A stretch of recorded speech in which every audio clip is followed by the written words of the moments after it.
Unfortunately. Welcome back to A Celtic State of Mind. It's Friday afternoon already. I'm Paul John Dykes. I'm delighted once again to be joined by Jared Hill, Celtic Down Under. We've been collaborating for years, Jared, just not that regularly. It's been a while since you've been on, mate. Yeah, it kind of fell off. I think life just got in the way, Paul. Let's be honest. It was one of the things where I was coming on like once a month sort of thing for a while there, and then just got back into the swing of things with life in general, work, family stuff, all that. And then next thing I know, it's like, when was the last time I was on? I can't remember. This is what we're just talking about. So it's great to be back. No, it is great to have you back, Jared. And it's great to get a perspective actually on everything that's happening at the moment, because you're right in the midst of it when obviously you're at the meetings and all this kind of stuff in Glasgow. How's it been feeling over in Australia at the moment with the fan uprising? I mean, obviously we're going to be talking about the developments that were announced this morning. It's one of those strange ones for me because like the games are at such ridiculous times at the moment, and us being in the Europa League makes it worse because the Sunday games for us, it's been 9 hours time difference at the moment. So a midday kickoff's 9 p.m. on a Sunday night, which is okay. But you're going out to the pub, you don't get home till midnight. If it's a midday kickoff, you're not really seeing. It's like, what are you looking at? Midnight, 3 p.m. midnight kickoff. It's not over till 2. Then you're home and you got to be up a couple of hours later for work. It's just making it tough. So the whole Europa League thing threw a spanner in the works. So getting out to the CSCs and talking to a few people around in here and there that I know, like, there's a lot of unhappy people for a whole bunch of different reasons, but it's probably not as day in, day out for us over here because we're outside that Glasgow bubble. No, you're right. And again, it's difficult, I think, to feel the mood sometimes, Jared. And this is what I was talking about yesterday. Tino from the Celtic Exchange and myself, we hooked up during the week. Hopefully we can get Ian Conroy in on the conversation at some point as well. We hooked up during the week where we had a really kind of deep discussion about everything that's happening, and we split it up into 2 different episodes. Hi, Ian. I hope you're well, mate. Good Hi, guys. How you doing? Oh, always a pleasure. Normally, you're one of the furthest away contributors, Ian, but you're just down the road. You're just down in Grangemouth. I was just saying there that obviously we're talking to Jared from Australia here, and it's sometimes difficult, Ian, to get the mood of the camp. And this is something I tried to speak about yesterday with Tino, about this meeting last week with the club. The actual minutes represent some of the content, but the actual mood, it's almost as though you had to be there to actually feel that. And I'm trying my best to put this across in terms of just how out of touch or out of sync maybe the Celtic board is with a great number of the fans. And disclaimer, caveat, asterisk, whatever you want to say, we don't speak for all Celtic fans. You've got to put that out there, Jared, just in case. So, Ian, it's great to have you back in. And we're going to be talking about the big announcement today, of course, which is the action that followed the meeting of the Fans Collective last night. So the Celtic Fans Collective put out a meeting invite to everybody who signed the open letter. So 420 plus groups, CSCs, and you're invited to attend in person at Gracie's last night or dial in if indeed you're able to dial in at that time. So a great opportunity to get together and speak about next steps, Ian. And obviously what we've had a huge announcement this morning from the Celtic Fans Collective, Not Another Penny campaign, which is effective immediately. Now, it says following widespread agreement amongst member groups. So everybody's invited into the meeting. And there was a vote last night and it was widespread. There was a few who didn't want to go ahead with this in the room, but it was overwhelmingly voted for. So for too long, the Celtic board has taken supporters for granted. They are responsible for repeated failures in Europe, an archaic transfer strategy, a collection of Neds who have grossly outstayed their welcome. Non-executive directors, that is, inflated ticket prices and unfair distribution, a neglected stadium, a stale atmosphere, a non-existent fan engagement model, an underperforming academy, an underfunded women's team, and a pitch unfit for playing football the Celtic way. Just a few things to be unhappy about here, Ian. These are just some of the failures which expose an out-of-touch board and make a mockery of their claim to be world-class in everything we do. Their contempt for supporters was laid bare in the recent insulting public statement on the 6th of September and confirmed again in last week's well-documented meeting between the club and the collective. That's the one I attended last Monday. Our support for the team remains unequivocal, but our protest against the Celtic board, and in particular Michael Nicholson, Chris Mackay and Peter Lawwell, continues. The Not Another Penny campaign is the next step in that effort. From today, we commit to the following: no more merchandise purchases, no more food and drink at Celtic Park, no more stadium tours, bars, restaurants or club-run events, nothing beyond a match ticket. This campaign will be reviewed on the 3rd of February 2026. Until then, not another penny. I'm going to come to you for your reaction to that first, Ian, before speaking to Jared about it. It's a shame that it's got to this point. I think we'll all agree on that, but it's necessary. And, you know, what else can we as fans do other than, you know, choose to pay our money or choose not to? Because that money is not being invested. That money is being... It's taken for granted, I think, you know, and we can't see it reflected in the infrastructure of the stadium and that kind of routine maintenance we talked about, all the things that should be done. I mean, I said this in the group chat the other day. It's like the board they've kind of won a watch. They've piggybacked onto the I suppose, the vision and all the good work and all the hard and tough decisions that Fergus made in terms of building that stadium and you know, sort of future proofing. He did his bit, and the board have come in. And of course, they've built success. You know, we've not had a massive challenge in the past 10 years, but you know, they did well for a time, but they didn't look after, you know, the sort of, I suppose, they didn't keep the home fires burning in terms of the stadium infrastructure and things like that. And I think sometimes we've seen this, you know, it may harm the team, you know, I hope it doesn't, but we can't be subject to this emotional and moral, I suppose, blackmail by saying, you know, it's your fault, you're going to harm the team by sort of withdrawing funds or not supporting the team or having these protests. The fan base are moved, you know, reluctantly moved to take these stands. Sorry, and you know, as I say, it's necessary. That if I said this in previous pods before as well, if they claim to be fans, they would know they've had their run at it. They would know that it's time for refreshment. They would know it needs new ideas. They would know that they're not best in class. If they think they're best in class, fair enough, they're marking their own homework. But surely, you've got to have some kind of reasonable self-review. You know, you've got to review each other. You've got to have, I used to work for a company, a big American company. We used to have 360 reviews. So you'd have it wasn't just your bosses that reviewed you. It was your people who are at the same level as you and people who work for you as well. Yeah. And you'd have that. And that's a really good, I suppose, gives you a really good appreciation of actually how you're doing.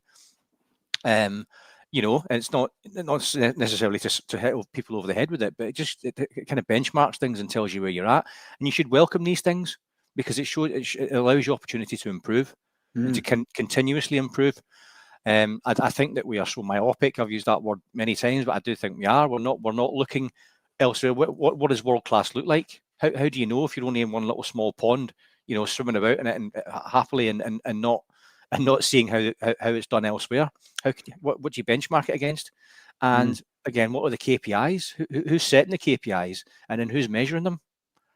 You know, it's anyway. I'll get back to the point, right? If they were fans, if they were truly fans, they would care about Celtic Football Club and the club as we do as fans. What do we get out of it other than, you know, the rights to sort of shout from the rooftops that we were the best team in Scotland and to you know, when we have the great European nights? That's the reward we get. You know, is go to see their team and see it do well.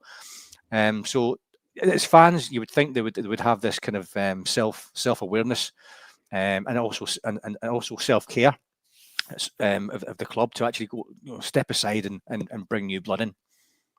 Well, one of the big things here, there's lots to unpack here, and again, I've got to tip my hat to people like Jared, right, and yourself when you're in New Zealand, Ian, because the commitment to the football club is completely different. And I sometimes think that the club sees guys like yourself, Jared, as being on the fringes and simply they just don't look after you. I've always kind of spoken about, and it might even have been yourself that planted the seed, Jared, about this global membership scheme whereby you're a fan who can't go to the games through geographical default, but you want to be part of the club. You know, be that investing in merchandise or media, but you should feel part of the football club, and the football club should make you feel as a member. I seen a figure last week, I think it was, and it was talking about memberships of, the top 10 memberships of football clubs. And you're talking like 500,000 people signing up to a membership from all over the world for a particular football club, let's say in Portugal. Why Celtic don't do that and embrace people like yourself, Jared, and not just yourself? We've got contributors in Hungary, Japan, New Zealand when Ian's over there. And it's about saying, right, okay, we've got a season ticket base, if you like, 54,000 a season. But we always bang on about this global fan base. What do we actually do to make you feel part of this football club, Jared? Because, as I say, I tip my hat. I mean, even watching a game, you need to get up at some, god-awful time to watch matches and stuff like that. Your commitment is different, and it should be harnessed. And I don't even see that. And I think that comes into this lack of vision, Jared. If I was on my own pod, Paul, I'd have the perfect example. Sweet FA is what they do for us international fans. That's the easiest way. So, yeah, it's a tough one because Celtic TV, if I go into this on a little bit of a rant, when I first had it, probably about a decade ago, you got a hell of a lot more than you get now. You used to get match coverage, pre-game coverage, post-game coverage. You'd have the odd doco or documentary on ex-players and on this day or whatever, right? You look at what Celtic have now, you don't even get a pre-game. You don't even get a post-game. You don't get any of that stuff.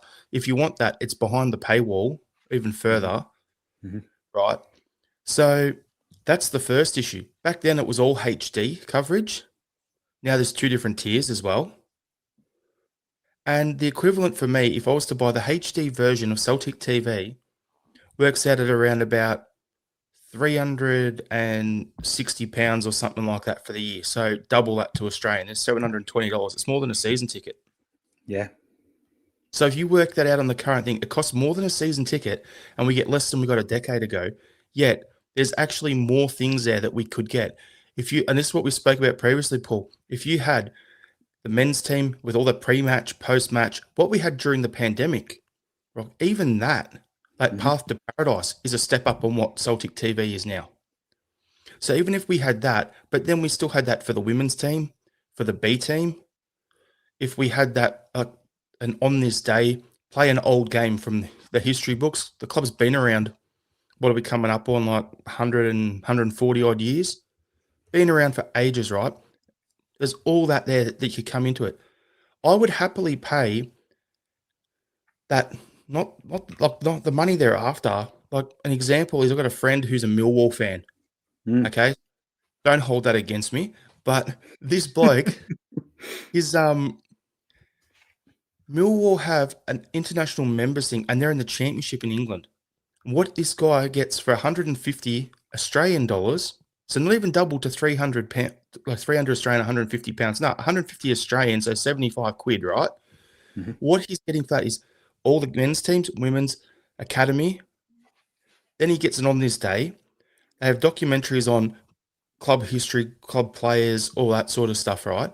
At the same time, he gets a birthday card sent to him signed by a random player in the squad. He gets a discount for tickets if he's come over for a game. When he was over in London last year, he was able to get tickets to 3 games, no problem. And then at the same time, he gets a discount to the club shop because he can't be in the stadium, so give him 10% off. So at least they're selling merch. And if I'm looking at it going, I've got to pay, like last year I bought a Casper Schmeichel top with his name and number on it for my wife. It cost me $220 Australian for a top to get the top, shipping, postage, everything over here. And it took almost a month. So if you look at all of that, we get absolute bugger all from the club in terms of that you could have for an international membership that other clubs like Millwall are doing. And that's what I'm using as a comparison, right? So I'm not wanting the world from the club. I love Celtic. I followed them since I was a wee boy. My granddad got me onto it, all of that, right? So there's got to be thousands, hundreds of thousands of people around the world who have that same love for the club, right? What are we doing? The club's doing nothing to engage with that. If you're charging that $150 or 75 quid a year for something like that, guess what? If you've got 200,000 people around the world and 100,000 pick it up, There's pretty nifty looking revenue for the club coming in, isn't there? But they'll just pocket it and do nothing. It's huge because we talk about inbuilt advantages, Jared, right? And the one that is a go-to, and it's clearly an inbuilt advantage, is the fact that we've got 10,000 seats more in our stadium than the team playing at Ibrox, right? And we always go on about that. But what are the other inbuilt advantages? A global fan base is. Not every football club has got a global fan base. So what are we doing to harness that, like you say, Jared? And it's not about squeezing it, but it's about embracing it. Bringing you into the fold and saying, right, we want you to be a member of this football club, a global member of this football club. We've also got to look at the vision of the future because, we're now talking about a stadium that if you remove the Celtic way bit, because obviously that's just kind of aesthetics, really. If you look at the actual stadium and the investment in the infrastructure of that, the newest part of that is, 30-year-old, apart from removing dado rails and replacing the curtains, Ian, right? 30 years of age. And that 30 years for me as a Celtic fan, wow, in the blink of an eye, it's gone, right? So where are we going to be in 30 years' time? Because when we went back to Celtic Park after Hampden, we didn't have social media. We didn't have podcasts, Ian. They were somewhere down the line. And the way that we support our football team does evolve. And I've had this conversation with Jared before. Eventually, and also with Liam, eventually global fans will be able to watch Celtic in a different way. It will happen with technology. There will be some kind of embracement of virtual reality, for example, where you can buy a season ticket and I'm sitting next to you, Jared, and I'm sitting next to you, Ian, and you're in New Zealand and you're in Australia. That will happen. And we're nowhere near embracing the global fan base for when it does happen. So we're always going to be playing catch up. There's a lot to discuss about last night's meeting. The big thing being, of course, this statement that was released this morning on the morning of the latest Celtic merchandise drop. Now, Celtic might see it as a victory if the Adidas Special kit and the merchandise line sells out. They might think, oh, you know what, this statement from the collective has been a damp squib or it's been a failure. This is more of a long term. It really is more of a long term vision of how you can ensure that there's positive change at the football club. And I've said this all week. This is democratically decided. It's not as though you've got a hardcore group of rabble-rousers saying we're doing this and we're doing that. It's voted upon. So there's going to be uncomfortable decisions made. Decisions made by people like, I've got a comment coming in here just now with regards to the definition of a supporter. I don't think you can define it. We all support the football club differently in different ways. If Jared's in Australia and he can't go to games, he's no less of a fan than someone who travels the world going to every single game. We're all supporters. And I don't think there can be a singular definition of what makes a Celtic supporter, a Celtic fan. Now, we are going to be talking about the football. There's a game this weekend. We will be talking about the return to action. But before we do that, I was just looking at some really interesting conversations last night. The biggest investor in Celtic isn't Dermot Desmond. It's the fan base. It's the fans. Every single year you add up how much it costs for the season tickets. It's the fans. This was raised last night. A very good point. But it brought to me the news that Lindsay Train had scraped off a wee bit of their shareholding and obviously reduced their percentage of the shareholding. And that's been discussed all week. And what I'm going to say to you is this. So Lindsay Train at the moment, and still are, the second biggest shareholder in Celtic Football Club. The highest shareholder, the dominant shareholder, or not majority shareholder, is Dermot Desmond, who has 34.7. Now, the devil is in the detail, 34.7. Lindsay Train currently, well, they had a combined, if you say Lindsay Train and Dermot Desmond, prior to the sell-off this week, they had a combined shareholding of 51.09%. So it takes you to the 51%, where more or less, if you've got the proxy of the second highest shareholder, you're controlling the club. We all know how this works, right? But it was a very interesting. Lindsay Train, they sold in the region of 750,000 shares, reducing their shareholding by 0.69%, which now takes down the accumulative shareholding of Dermot Desmond and Lindsay Train to a combined 50.4%. So just under the 51%. Ian, is that a coincidence? It all seems very specific, doesn't it? Now, why would they do that? Is it a PR exercise because either Dermot Desmond or Lindsay Train no longer want people to think they're in cahoots? Or is it just a coincidence? What do you think, Ian? There might be a slight delay coming through from you, Ian. Your resting face is one of as though I've sent you to sleep with all the shareholding percentages. I'll ask you, Jared, whilst Ian refreshes. Do you think it's a coincidence, or is it a case now of this has been magnified in recent times, hasn't it? You know, the top shareholder versus the second shareholder, proxy in their votes, you've got someone who controls the club. Is it on the back of that, do you think, or is it a coincidence?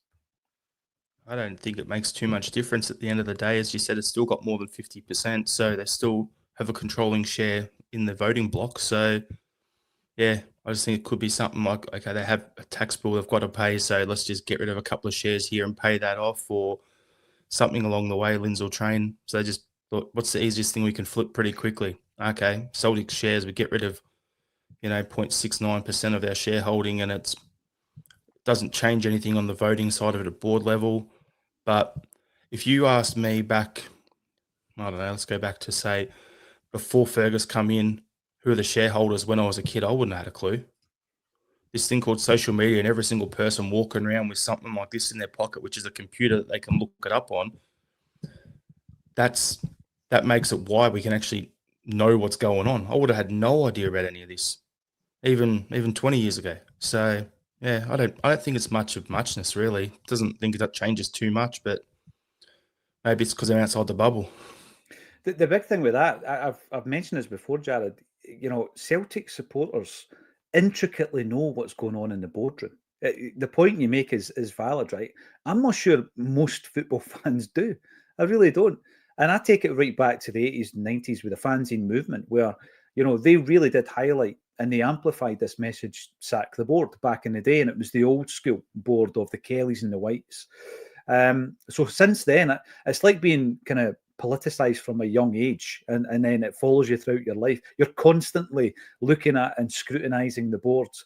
I think Ian made a great point before his Wi-Fi dropped there in relation to living off the success of maybe Fergus's vision and then having your own vision. Now, I don't mean to say that in a disparaging sense, and I'm not saying for a moment that what Dermot Desmond's brought to Celtic and what Peter Lawwell has brought to Celtic has to be airbrushed out of the history books, because what they've brought to the club for me is stability.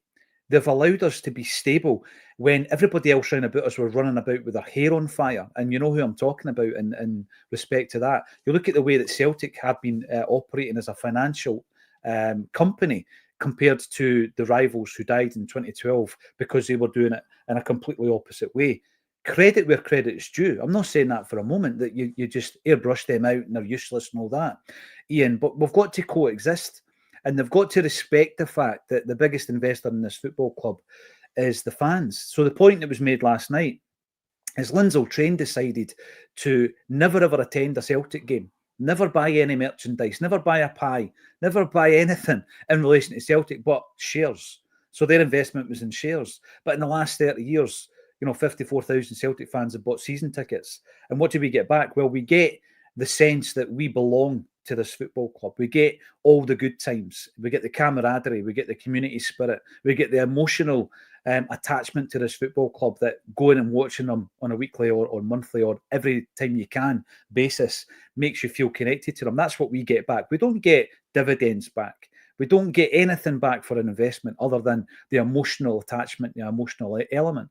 But the point was made last night that we could have been that Lindsay Train in the last 30 years, just stockpiling the dough and then owning the football club and calling the shots, Jared. But it doesn't work like that with football clubs and supporting them. You go in with your eyes wide open. You know you're getting nothing back other than the emotional element. And I think sometimes the players like a fiddle when it comes to that. Yeah, it's one of them where I think we personally as fans have a bigger love for the club, and I don't like doing this, or we feel that the club more than some people. Like if you're an investment firm like Lindsay Train, or that sort of thing, like what they call it, hedge funds or something like that, they call it in the States, which own the NBA teams and all that sort of stuff. these American investors coming into the club, the league, buying up other clubs, they're not going to have that same feeling for the club that we've all had through myself, just on 40 years of supporting Celtic. Even though I'm on the other side of the world, we lose, I'm grumpy the next day. I'm sure you're the same, and plenty of other people comments are. If we draw, we could be winning, have a 1-1 draw, and I'm like, oh, we threw away 2 points, and I'm just like, not in a good mood. So it's one of those things where I feel like we have more of a thing. But if you're just the investment firm or you're the hedge fund manager or whatever, you're not going to care. You're going to go, oh, the share price has gone up. Happy days. Perfect. That's what we want. So, oh, the share price has dropped. Cool. Let's buy more. Buy more shares. That's what they're looking at. So it's a completely different thing between us and the support. But when you were saying about Ian before, saying that they're playing off what the previous guys like Ferguson that did, the other thing is, yeah, we've got all this money coming in. Us as fans are putting it in. But if we wanted to buy those shares and pull all our resources together to be able to at least get a seat on the board for a fan advisory board member or something, or someone like the Celtic Trust, or I can't remember the new one that's being set up, the name of that. Sorry, it's just having a mental blank here. But if we were to get everyone to pool their resources like that, great, we'd get someone in there. But it's one vote at board level. It's not going to make long-term change, but it's a start, right? So I can see that as being an option long-term, but yeah, it's going to take time. It's going to take time, absolutely. And I keep saying this in relation to any kind of change, even back in the day, because I keep referencing the 90s because it's the only point in our history where we've had such change that was the result of fan uprising. It was multifaceted back then. There was a street movement, but there was also the business heads behind that. And this time around, you do have these different groups. You've got the Celtic Trust, Celtic Supporters Limited. They're looking at the shareholding. You've got Celtic fans looking at corporate governance. And then you've got the more kind of audio and visual element of protests. So I think it will be a multi-pronged attack. And we will cover every single step of the way what happens here. There's an AGM coming up very, very soon. What's going to happen with that? There has been dialogue between the club and the fans collective, but we'll need to see if that's going to happen again. It would be good if that was a regular thing. Kieran 8062, how is Ian in New Zealand? And it's daylight through that window. Isn't it 1 a.m. over there? Right, he is normally in New Zealand, Kieran, but at the moment he is back in sunny Grangemouth, and that is why obviously the Wi-Fi is now failing. Peter McNamara, I've had Celtic TV since it started. It's come a long way from the games that just came up with audio. It may have done, but I think also this is, symbolic of a lot of things at Celtic. It could be so much better. Yeah, it's come a long way. We've come a long way since the 90s, but we could be so much better. There's a term that the club continually uses. They want to be world class. I actually think, forget that. Be Champions League class. Have a Champions League stadium, academy, recruitment structure, football department, communication and engagement and media, and you'll be absolutely fine. And you'll continue to hoover up everything at home as well. There was a rumour yesterday, quite a strong rumour, and it was covered across multiple different platforms in relation to Bobby Clark, who you may know from his emergence as a Liverpool talent, 20 years of age now. His parent club are Red Bull Salzburg. He's currently on loan at Derby. What did you make of that, Jared? Because it's one of the things, again, with regards to timing, they're talking £6 million. Celtic doing business early? Surely not. A January signing. What did you make of the news filtering through, and also what does it mean for the rest of the Celtic midfield? I mean, does it say to you that Brendan's tried them all out and he's decided maybe some of them aren't going to be here long term? All right, I'll look at it on 3 fronts, Paul. Number one, I think he's the sort of player we should be looking at, a young, promising player who could come in, and I think he's potentially the Matt O'Reilly replacement for us. Is that sort of football, the young 8-10 sort of role? So, and that's in front of it. Okay, it's good to see. If that's the sort of player we're being linked with, good. That's what I want to hear and see, right? But the cynic in me leads to the second one is I think it's a load of absolute rubbish, and it's just some sort of PR to try and distract us. Go, oh, look, Celtic's doing business early. Let's forget about the 4,000 merch drops that they do every month, and the fan protests and all this sort of stuff. Look, we're doing business early. We're identifying this player. We're throwing money at it because we know we need to do that. So the cynic in me makes me think, is this real, or are they just trying to distract us and get our hopes up and go, don't look at what we're doing here, look over there. So that's the second part. But then the third thing, as you said, about if we bring him in, what's that mean for our midfield? Our midfield needs to be changed. We probably need 2 out, 2 in at least. If I'm being realistic, I don't know what's going on with Bernardo. Rodgers just won't play him.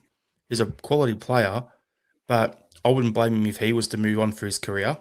For some reason, Brendan won't drop Kelmack or even rotate him.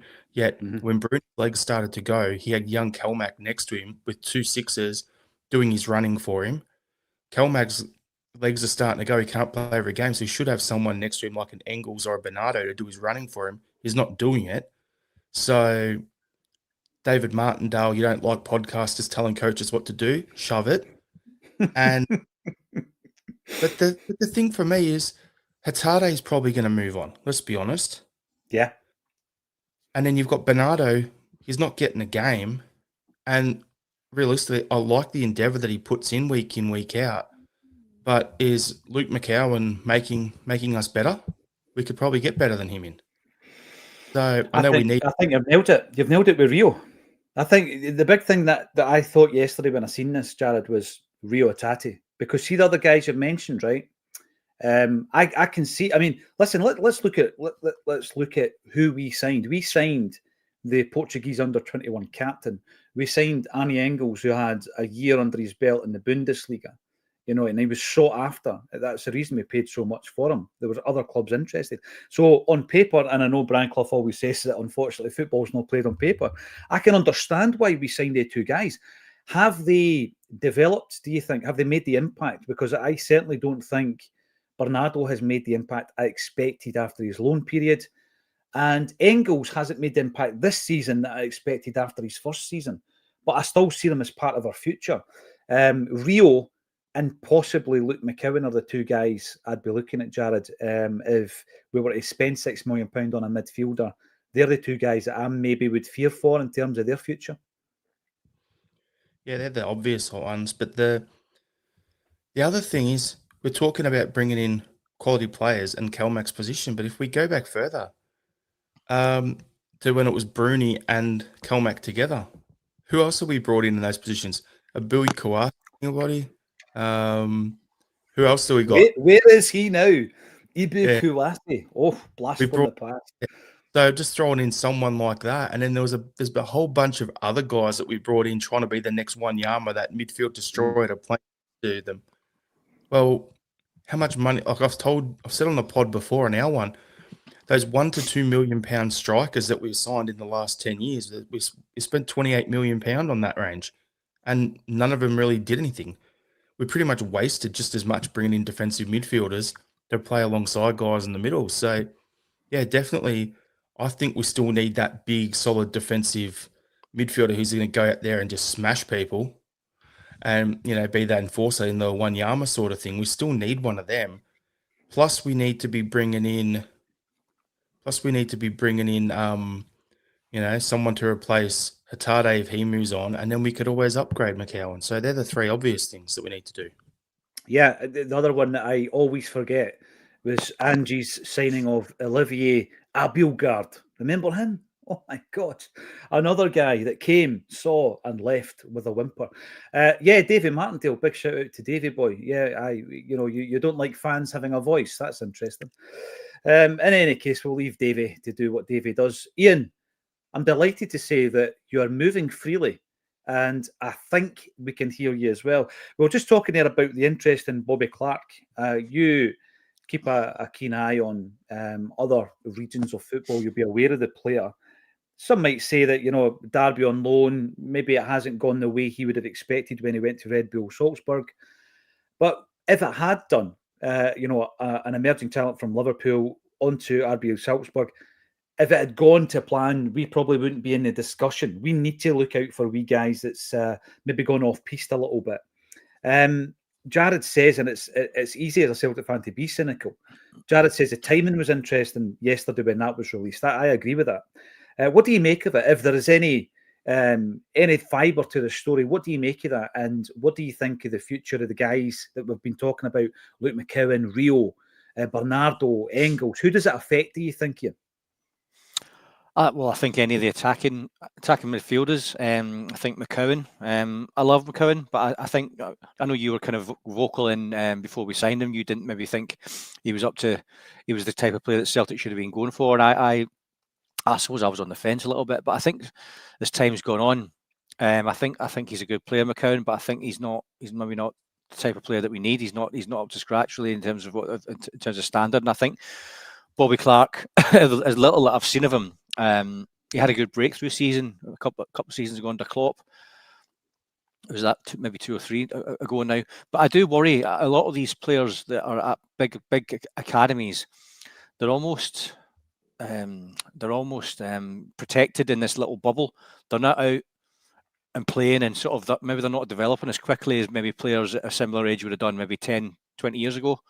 Out playing, playing in the reserve system, where you are playing against men and you're playing against professionals and guys that are sort of on the way back from injury and stuff like that on your team and also against as well. So maybe that's sort of there's a bit of a delayed development with players in these academies, but clearly there's a talent there. I know obviously his dad. I've seen some interviews with his dad. His dad was his dad was a great midfielder for Newcastle and Sunderland actually. So he was, he's from good stock. That doesn't necessarily mean he's going to be a great player in his own right, but I think it's a type of name that we should be looking at. Where it's it's someone who he's maybe gone off the radar a little bit. But going, as a young guy going to a different country, sometimes it can make or break players. But Celtic is a good place to find a home, and also to sort of to kick on, to get exposure on a European level. And I think it could, for him it could be mutually beneficial for Celtic and for a player like Bobby Clark, where he comes, rediscovers what the form and the player that he could be. We get 2 or 3 seasons out of him, then he moves on to bigger and better things. I don't know, and that's just the kind of the cycle we're in as a club. This is the thing, though, Ian. I think we're good at that. I think Brendan's good at that. For all the criticism we kind of levy at the feet of Brendan when it comes to players whose careers at Celtic haven't gone to plan. Lagerbielke, there's a Swedish international. He comes in, you think to yourself, we can develop this guy. Doesn't happen. Nawrocki, you're looking at him to develop, especially when you're paying 4.3 for him. Doesn't happen. And there may well be other guys in the squad right now where it doesn't happen for them. But Brendan does have a track record, and he constantly says that he loves to develop and nurture youth players. You mentioned there his old fella. He was part of that entertaining Newcastle side that came through in the kind of 90s that really were entertaining to watch. Great to watch. That was when I had a real interest in English football, in actual fact. So on the one side, let's be positive. Celtic may well be doing their business early. That's what we've been banging on about. And let's bring in as many comments as possible. What's happening in the world of Celtic? We will be touching more on the Dundee game than we have done all week. A well-run club, says Jungle Lion. Nobody knows any of the board members. I get that, because if they're doing their job quietly under the radar, we're not questioning them. You don't really need to know. It's just getting done. And this is, again, I'm not board apologist, absolutely not. I was just saying there to Jared that I think I was politicised from a young age when it came to board and politics. And in relation to that, I also think you've got to look at what Dermot Desmond has done for the football club and what Peter Lawwell has done for the football club. But it comes to a point, I believe it comes to a point where you do need to step into the modern game, into the modern age. And we were there back in the day where we needed a reset. When Fergus came in, we needed that reset because those at the helm were incapable of taking us to the next level, which was modern football with all-seater stadiums, European football being where it was at. Even then, we didn't have a board that could do that. And I look at us now and I think, do we have a board that could take us to the next level now? And I don't think so, because one of the things I pointed out, and I know a few of the blogs picked up on this, was the vision for the future. The board still see British competitions as being part of that vision. British Cups, British Leagues. Where it's at is the Champions League. And if you don't prepare for that Champions League, you will not make the money that allows you to lord it up every single year in the financial statements. That will fritter away very quickly if you don't focus on the Champions League. That's where it's at. The club need a refresh, and I think Plunge comes in to say camaraderie. Is that the Italian boy? Yeah, I remember Cadamateri. Did he not end up at Dundee United, strangely enough? Michael McDonald also says, okay, Acsom, save us from going through another hour of this bleep and tell us how you see this ending. It's a family show, Michael, so I won't bring that up. However, I did bring your comment up. How do I see it ending? I think, right, what you need to do is go to the root of why fans are unhappy. Fans are unhappy, and I'm hearing this in the meetings. I'm hearing this in the WhatsApp groups that have been set up, the subgroup of 50-odd fan media channels, the comments that come through on this show every single day, which live and post-live total about 1,000 comments. And then also on social media, we don't speak for all Celtic fans, but I'm getting a good cross-section. I think people are unhappy because we're not fulfilling our ambition as a football club, Jared. I think it's as simple as that. You know, I talk about when did this dysfunction happen? When did the board and the fans start to have a different view or vision of Celtic?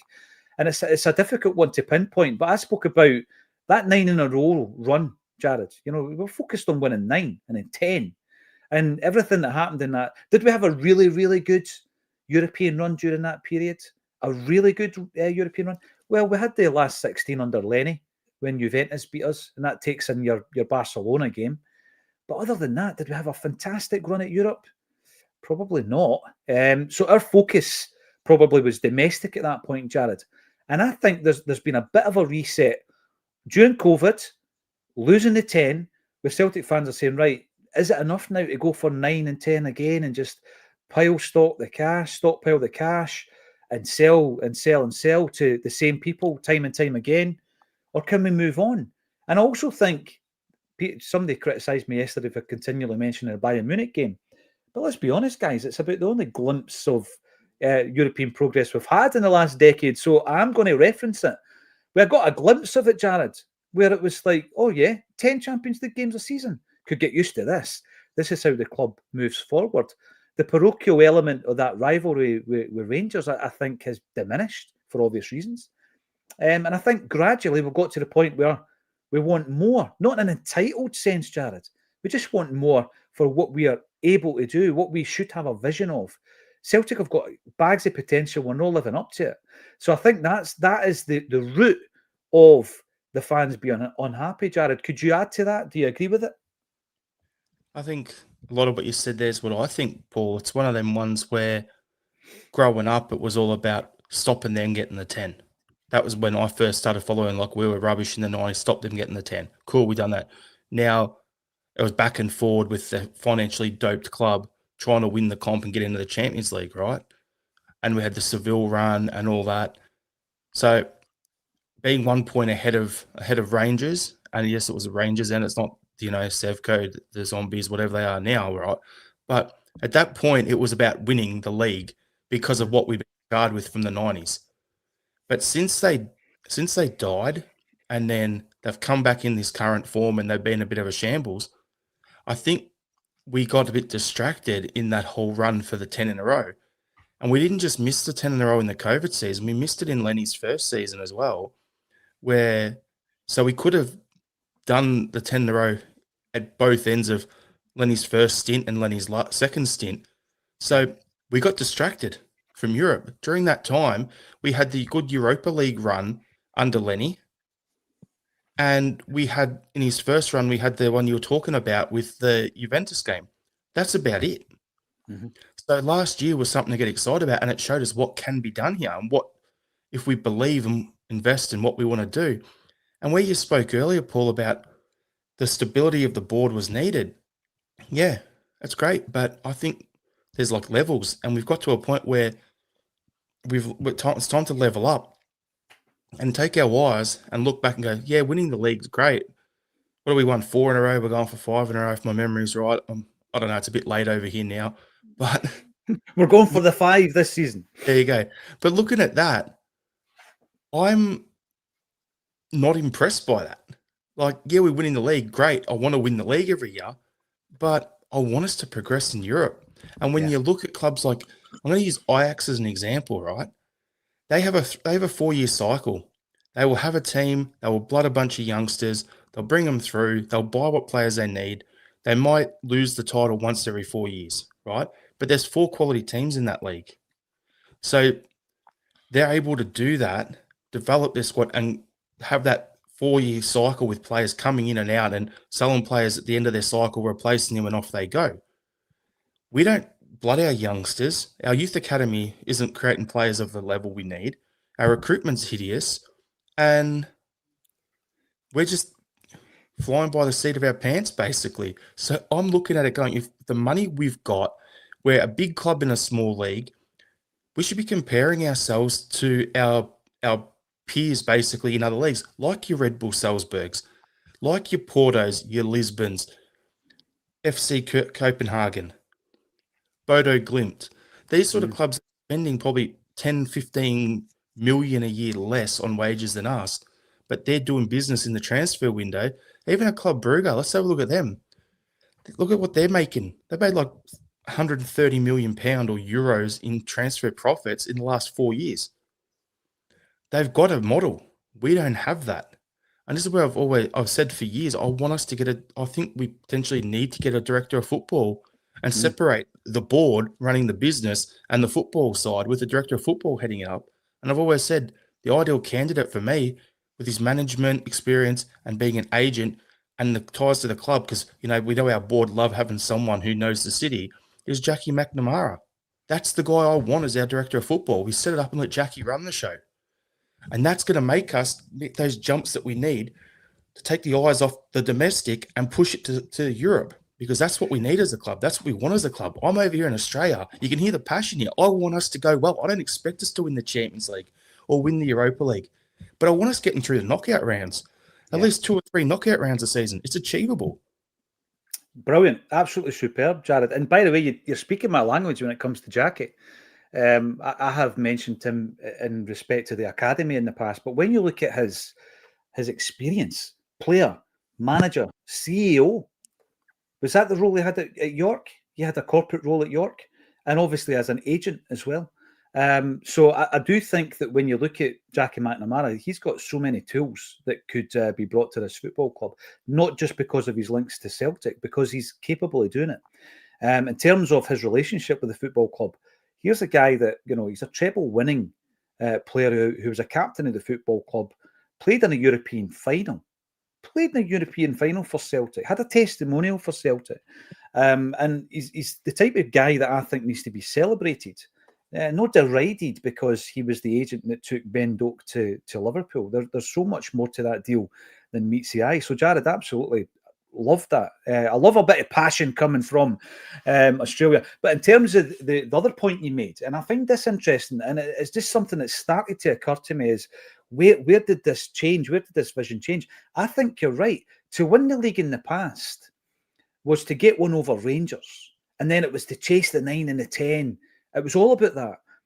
My own personal view, and you may agree or disagree in the comment section, and please do, is that to win the league now is to give you your golden ticket to the Champions League. And we need to focus on it like that, Ian, where we've got to leave things in the past in relation to this rivalry and all that. It's going to always exist. You're always going to have a rivalry with a team in the same city, Ian. But I honestly don't think it's the same as it once was. I think it has been diluted to a degree in relation to the fact that you can't attend the games the way we used to attend them. And also the way that you're treated as a football fan, the Fairhurst inquiry that's only just been released, the outcomes of that in relation to the kettling of Celtic fans who missed the game because of the way that they've been treated. So the whole thing around the game has changed massively, and I don't think we'll ever go back to it. The Old Firm brand died in 2012, so that's not something that the club can hang their coats on now. Forget it. Move on. Let's look at Celtic being a Champions League football club. And if that is your aim, the domestic game will look after itself, Ian. We spoke when you were getting yourself rigged up there with the connection. We spoke about how Celtic fans support the football club, and we support it in many, many different ways. I'm just telling you how I feel. I think Celtic need to have that vision. It's also the way with regards, I mean, you think a localised big company in your area, and it was set up 3 generations ago. And because it was set up so well, like the third generation down the line, they're just playing at it. They're the guys driving the Aston Martins, but they never set it up. They're just coasting, Ian, because it's so stable and the structure is there. They're coasting and they don't want to expand into new markets, you know, and it happens and it's complacency. And I think that's where Celtic are. We're now in a generation where it's like, how did these guys get CEO positions at Celtic? Right place, right time. You know, nodding dogs, very, very good at their positions, but maybe not very good at us being a CEO. And these changes, I think, have to be made. So to go back to the original point, what's the end game? I think to get to the end game, you need to know what the root of the problem is. That's what I see as the root. And there's a lot of fans who agree. There'll be fans who disagree. The root of the problem is, I think, achievable by changing the mindset, changing the culture, changing the vision and the ambition. And the only way to do that is to change the personnel. We've got an AGM coming up. It's a great opportunity. Do you think changes will happen, or will the club think that's more of a bowing down to the action and the protest and the movement? Well, if they don't bow down, you know, we're not trying to get anyone to bow down, but if they don't make changes, then it shows you that it's self-promotion. Its ego is more important than Glasgow Celtic. So that answers its own question, doesn't it? I said it before, half an hour ago, before my internet issues. If you care about Celtic, then you'd want what's best for the club, and that means putting the club before yourself. And it's not a case of, you know, you're sort of bowing down to the Oiks or the terrorists, you know, that kind of stuff. That kind of stuff gets rolled out. I'm not saying they're calling us terrorists, but you know, we're trying to force change because we feel that's the only thing that's left as a fan base to actually try and do, because they're not cutting the mustard. I mean, look, I've said this before on pods as well. Like, you know, the kind of the consensus down in England in terms of Celtic being a Champions League club. You hear it all the time on national radio that Celtic are a Europa League club at best. So how do we rail against that? How can we argue against that if we actually are in the Europa League and doing that averagely? We can't, you know. And it was such an open goal, really. We should have beaten that team this year. It was such an open goal, and I mean, we've done it in many seasons previously as well. We haven't qualified for the Champions League. I think this is a prelude to our European Super League. You know, the new format in the Champions League. And if we're not in it, we're not going to be considered. We punched above our weight last year. I think, you know, I think we accept that as a fan base that we did. You know, we could have even, if it pushed the boat a little bit more in pre-season in terms of financial outlay with signings, I think we could have gone beyond that round. You know, Bayern Munich, where, you know, we took them to extra time almost. So it's on the board. The board, it needs refreshment. It needs wholesale change. It needs wholesale change. And Dermot Desmond obviously is a very, very intelligent and astute man in his business life. Why not run Celtic the same way, situ, for as long as he has at Celtic? But it's not working. It's patently not working. And you know, you mentioned that adage before about sort of companies where the grandfathers have set up companies, and it's the future, the sons and the grandsons that are left to run it. I've seen that happen so many times, whereby the grandsons they don't know what they're doing. They've just got the job because they're family, and they end up ruining businesses. You know, so if you don't bring in best in class people to continue, because you obviously got the grandfather who's put the blood, sweat, and tears into to create the company, and then it can go to rack and ruin because you've got incumbents who don't really know what they're doing, and they are coasting. So I think there's a bit of that in our boardroom as well.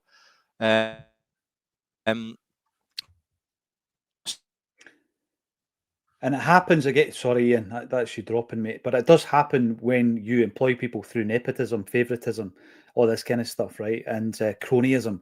And when that happens, that's where you get people in positions where they have not got there because of their own vision. They've got there because of somebody else's vision. In relation to anybody who doesn't want to hear about what's happening with regards to the collective and the board, then it's in the here and now. It's the meeting was last night. We're not being repetitive. This is new. The boycott only happened today. So it will be interesting to see how that is perceived by the football club. The last thing I'm going to ask you, Jared, on Bobby Clark, right? And this goes back, I guess, to the meeting last week as well, where we wanted clarity on how we sign players. and we were told that Paul Tisdale, football doctor, he identifies the talent, and Brendan Rodgers rubber stamps the signing. How can that be if Brendan Rodgers hasn't signed a contract? He doesn't. We don't know if he's going to be here beyond the end of this season. Why would someone like Bobby Clark sign for a football club in the knowledge that the gaffer's only going to be here for 6 months? That's another thing we really need to make a priority, isn't it? The future of the boss. We need to figure out what's going on there because, yeah, it's going to be any new signing is going to be looking at it going, yeah, but who? I'd love to sign for the club. You know, they play in Europe, they win, like I'll get trophies, whatever. But it's going to be like, who's my manager going to be? Who's going to be the guy developing? And especially if you're a young player, like Rodgers has got this history through his time at Liverpool, Swansea, at Celtic, Leicester, of bringing through young players and developing them. And it's one of those things where I look at it and go, if Bobby Clark was going to come in, he'd be like, who is going to be the gaffer? Because let's look at it. I said it in the WhatsApp chat before, Paul, was I brought him up because we know the board loves a yes man.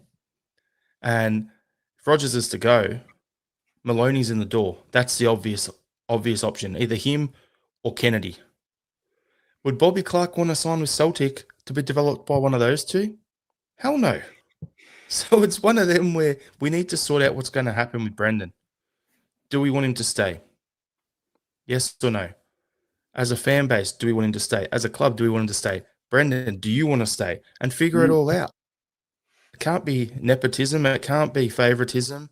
We just got to make a decision and put our big boy pants on and sort it out. Big time. Absolutely. And by the way, Sean Maloney, it's nothing personal. I do think that you mentioned Maloney and Kennedy. Let's take that for a moment, right? So John Kennedy, I think, again, we'll go back to that stability thing, Jared. He's been there for a long, long time. Kennedy, I think, came in under Ronnie Dyler at that level, and he's been there ever since. He's seen off quite a lot of the Celtic managers. But for the managers, and you hope that the managers do have a say in this, for the managers to stick with John Kennedy, you would expect him to be good at his job. You would expect. And obviously Brendan tried to take him down to Leicester, famously, and John Kennedy refused to go. And you think, well, Big Ange came in, and Ange likes to maybe inherit his team and then maybe tweak it as he goes, as you saw him bringing in guys like Harry Kewell, etc. But Kennedy survived that. So he's maybe very, very good as a number two. He maybe is. But Sean Maloney, for me, is a guy who, as a player, I thought was a phenomenal talent and affected by injury. When he moved into the kind of management side of things, very well thought of. And obviously the work he did with Martinez for a spell, international level, club level, everybody thought he's going to really turn into a tremendous gaffer. It's not really worked out for him, Jared. When he's been given the reins himself, it's not worked out for him, right? I would like to know, when Darren O'Dea decides to go to Swansea, and that role that was already created, the pathway manager, when we were looking to replace Darren O'Dea, what was the process? This isn't a question that was asked last Monday because there was other priorities. We were focusing on the 7 questions. What was the process? Did we ask for CVs? Was there a proper process with regards to who's the best person for the job? Or did Sean Maloney drop into the WhatsApp group that probably doesn't exist and say, oh, DD, double D, any chance I could get that job? Because all of a sudden, Sean Maloney's in a position and people are raising their eyebrows, Jared, right? And you're thinking, why is he there? Why is he in that position? I mean, who else was in the running for that job? You go from being involved in the Belgian setup to being a pathway manager at Celtic, dealing with 17 and 18-year-olds. Really? That's a strange one for me. But if he was to become the Celtic manager, and I have no inside track on that, but if he was, then I'm going to put him in the same category as Ronnie Dyler, Tony Mowbray, and Neil Lennon, insofar as he can be controlled by those at the football club, Jared. He's not going to be an Ange who rocks the boat. He's not going to be a Brendan Rodgers who rocks the boat. And I think that the club, as it stands at the moment, prefer the Dyler, Mowbray, Maloney, Lennon mould, because they're not going to try and push the envelope, are they? Yeah, those guys are just happy to be there, and we'll take the £1 to £2 million players and just be like, all right, no worries, we'll get on with it. So, yeah, it's one of those sort of things where, and there's a comment here from Smell the Glove saying, your pal Mulgrew will be after the pathway manager role if Maloney gets promoted. And that sums up exactly what this pathway manager job's about. It's who knows the city, who knows the club, who knows the way to get to Lennoxtown. That's about it, right? That's all they need, or now to get to Barrowfield. So yeah, it's one of those things where best in class, yeah, right. Have we got the right candidate? No. So yeah, I just look at it and go, the whole situation with Maloney being in the building reminds me a lot, or the John Kennedy situation, sorry, is remember Rui Faria was Jose Mourinho's assistant manager for 17 years. Went off for one job, lasted a year, done, never managed again, no longer working. Kennedy's is not the guy we want at Celtic long term, but he runs the risk of becoming a Rui Faria if he stays at the club and doesn't move and become his own man and go and manage elsewhere. Mm-hmm. He needs to make that move. So yeah, it's going to be bit of a doozy of a situation, but yeah, I think the club's after who can they control and who's going to be happy to be here. Yeah, I think you've got to go big. If you're replacing Ange Postecoglou, Jared, you had to go big, and we did. I don't think it was very inventive. You know, it was someone who obviously we knew. We went back to the well. We brought him back in, but you had to go big after Ange. And if and when Brendan leaves, and my opinion is that he should stay, but if he does leave, you've got to go big. You cannot go back. You know, of all those that I've mentioned there, Ronnie Dyler was the one. Before we get into a final wee bit about Dundee, he's the one that, you know what, you're a crackpot until you hit the jackpot. I go back to that. Ronnie Dyler could have been sensational for Celtic, right? I mean, in terms of his philosophy and all this kind of thing, but I just think it was the wrong time. He was in the wrong movie. I think he's the type of guy who could have been producing talent through the academy, but once he becomes a manager, he doesn't want to take a step back. But I could see why the club did it. But even then, he was offered the number 2 job to Roy Keane, wasn't he? And then he became the manager. So it was a strange arrival at that time. But we've got to go big, and we've got to go big with the stadium. You might have heard this, and I'm really looking forward to this visually. But we're going to be releasing a CGI video of what the stadium could look like. Now, it's going to take a wee while. Obviously, we're consulting with different ideas and all this kind of stuff, and sponsors to fund it. But I'm really excited to see what it could be, because only then I think sometimes, Jared, you've got to sell the vision visually. You've got to let people visualize what you're talking about. You know, what could it be? You're talking there about media. We should have people on the Celtic Way every single match day. We should be that guy doing the vox popping for Celtic TV. Somebody up in the studio, somebody down there on the pavement. You know, all that kind of stuff should be happening, and that's going to be forming part of our video. Let's talk about Dundee. We're back into the action. Can you see any changes, Jared? Just where you're sitting there, by the way, I don't know if anyone's ever pointed this out, but it does look as though the kangaroo ears are protruding from your cap.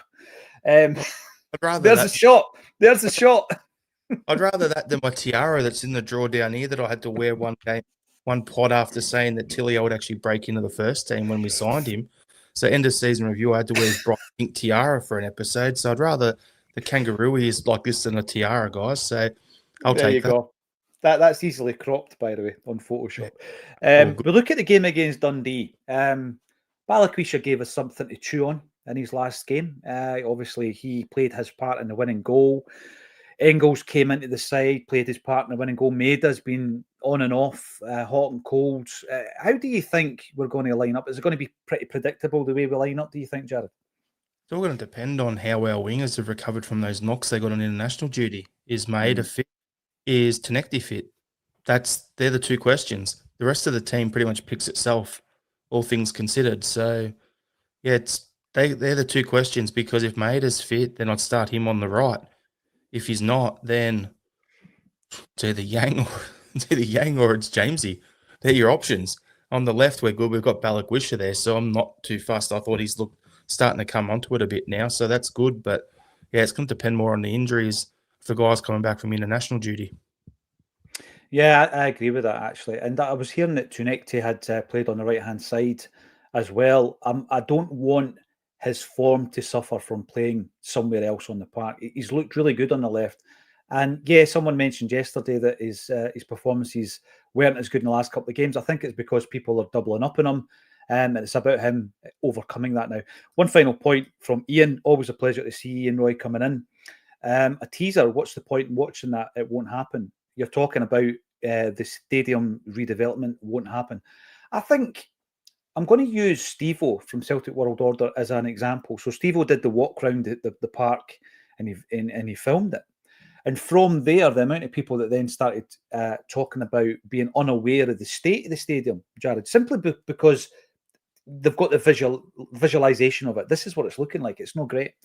I do think it's a vision of the future, Ian. It's a vision of the future that people can buy into. And if it results, what's your kind of end game there? Do you expect the club to say, no problem, send that video over and we'll build it? No, I don't. But I do expect fans to start talking about it, to start visualising it, and to have that kind of same vision and saying, actually, this isn't good enough anymore. We need more.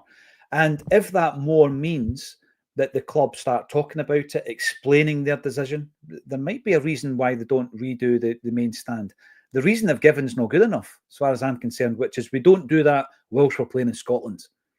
Absolute shambles of a decision if it's just because of the domestic. Because what it does, if you increase the capacity of the football stadium, it allows you to tap into the waiting list to increase your season ticket holders, right? We've got the waiting list. It needs to be managed properly, obviously. It needs to be up to date with any mailing list. But it allows you to increase the capacity. So it's the inbuilt advantage of more seats. That's the main thing. Then whilst you're doing it, work on the footprint. Make sure that it's a nice place to be Monday, Tuesday, Wednesday, Thursday, Friday, never mind just match day for all the people that visit. And also the hotel, the museum. We've been talking about that for years. There was planning permission so long ago that it expired. Build it in, and we'll have a look at it from there. What was that, Jared? New ticket office. The new ticket office, yes. Aye, a luxury porter cabin this time. So the whole thing will be built in.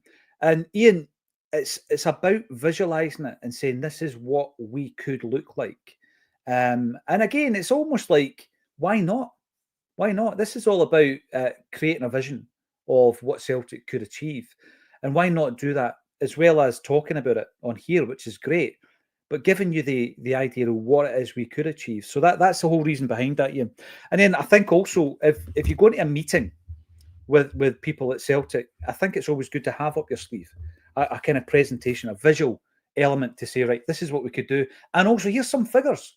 Get somebody else in to actually say, it'll pay itself back in this period of time, and then you can start making this amount of profit extra as a result of the new stadium development. Sorry, I cut you off there, Jared. On that, Paul, like, perfect example is for myself being over here in Australia, seeing Steve-O's walk around and seeing that, I'm like, geez, if that's what we can see from outside the stadium, the rust in some spots here, broken windows there, a pile of old ticket boxes and that out the front, what are we not seeing behind the scenes in the stadium, in back rooms or whatever that needs work? Mm-hmm. I'm one of those people, I love watching football shows, so I like watch Sunderland till I die. There's one I'm currently watching, built in Birmingham, Brady and the Blues, right? It's on Prime Video or whatever, right? So that's Tom Brady coming in with Birmingham. And in one of the episodes, they're walking in and then first they go, oh, what did we spend on that? Oh, $6 million to repair the outside of the stadium and fix it. And they're walking around going, that needs fixing, that's not good enough. And then the following season, they're going into it. It's like, oh, yeah, we're moving some chairs around. We're redoing seats. Yeah, we're getting an extra 700 seats in the stadium. Oh, well, that cost us about $1 million, but that will offset that in about 3 seasons. So they're talking this stuff in the show. Yeah. Not hard. Yeah. Well, on that point, Jared, and I don't know the answer to this, but I can guess. How often has a CEO done that walk round? Not for the cameras. How often has he done it? I don't think he has. I think he gets up into that car park and goes to work. I don't think that there's that vision to say, let's improve this. I can answer you. How often has he done it? On that note, Jared, I can't top that. On that note, thanks every single one of you for getting involved. Yes, there's a lot happening behind the scenes. Over the weekend, we will be talking about the performance against Dundee. We'll be covering that game as we always do, half an hour before kickoff.